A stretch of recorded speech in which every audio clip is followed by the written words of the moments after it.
हाँ, तो theory section में हम लोगों ने ये पढ़ा था कि जब भी किसी ऑब्जेक्ट को हॉरिजॉन्टल से थीटा एंगल पर u के स्पीड से फेंका जाता है, जहाँ पर थीटा है ना, थीटा 0 से ज़्यादा और 90 से कम हो, तो क्या होता था, हमारा ये पार्टिकल एक पैराबोलिक पाथ को फॉलो करते हुए वापस ज़मीन पे गिरता था।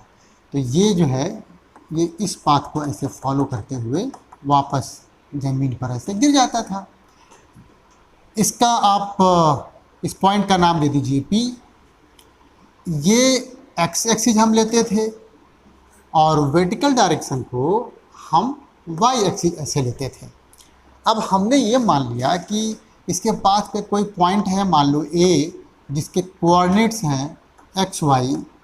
तो हमने ये प्रूफ किया था इक्वेशन ऑफ ट्रेजेक्ट्री, है ना, इक्वेशन ऑफ ट्रेजेक्ट्री। ट्रेजेक्ट्री मतलब यही पाथ है, इसी को ट्रेजेक्ट्री बोलेंगे। तो equation of path of projectile भी आप कह सकते हैं। यहाँ पर ये होता था y equals to x tan theta minus half g x square upon u square cos square theta, ये होता था। ठीक है। अच्छा, इस पॉइंट ऑफ प्रोजेक्शन का नाम आप O दे दीजिए। तो O से लेकर P तक ये जो डिस्टेंस था, इसको हम लोग रेंज R बोलते थे। अब इस पर एक बहुत सिंपल सा प्रॉब्लम देखो कैसे प्रॉब्लम्स आ सकते हैं आपके एग्ज़ाम में।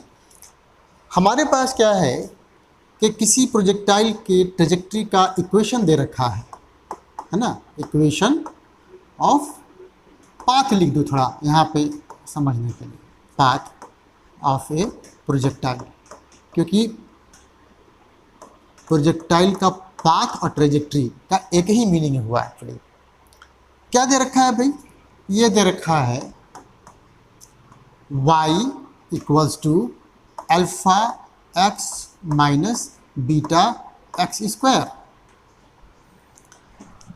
और हमें क्या निकालना है, find range R of the projectile. ये रेंज कितना हुआ ये निकालना है। देखो, सबसे पहली बात तो ये समझ लो कि ये हमारा प्रोजेक्टाइल का इक्वेशन कैसे है। इससे कंपेयर करो जरा। तुमने जब किसी बॉडी को एक पर्टिकुलर एंगल थीटा पर फेंका होगा तो थीटा तो फिक्स हो गया, तो मतलब कि ये वाला कांस्टेंट हो गया, तो ये भी कांस्टेंट हो गया। देखिए एक्स का कोफिशिएंट एग्जैक्टली, यू भी कांस्टेंट है, ये भी कांस्टेंट है। मैं इसको ना इस पूरे को अगर बीटा बोल दूँ तो ये माइनस बीटा स्क्वायर हो गया, मतलब एग्जैक्टली ये दोनों एक ही फॉर्मेट के हैं। तो ये किसी न किसी प्रोजेक्टाइल के ट्रेजेक्ट्री का इक्वेशन हो गया। चलिए अब हम आते हैं अपने प्रॉब्लम पर। ये बताइए, हमको पॉइंट P का कोऑर्डिनेट लिखना होगा, तो मैं तो लिखूंगा R0, क्योंकि ये एक्स एक्सिस पर है, y कोऑर्डिनेट 0 होना चाहिए।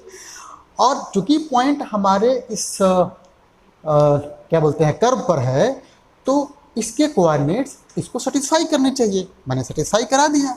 y इक्वल टू क्या है 0, है ना। अल्फा x इक्वल टू क्या है r माइनस बीटा, चलिए बीटा लिख दीजिए, और फिर x r हो गया, अगेन r स्क्वायर।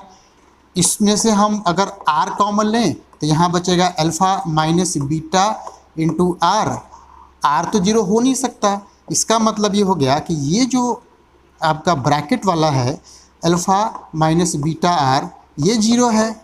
और इससे जब आगे बढ़ेंगे हम तो अल्फ़ा को दूसरे साइड ले जाएंगे, ये आएगा मेरा minus beta r equals to minus alpha, r equals to minus alpha upon minus beta, cut कुटा करके आ गया सिंपली अल्फ़ा बाई बीटा।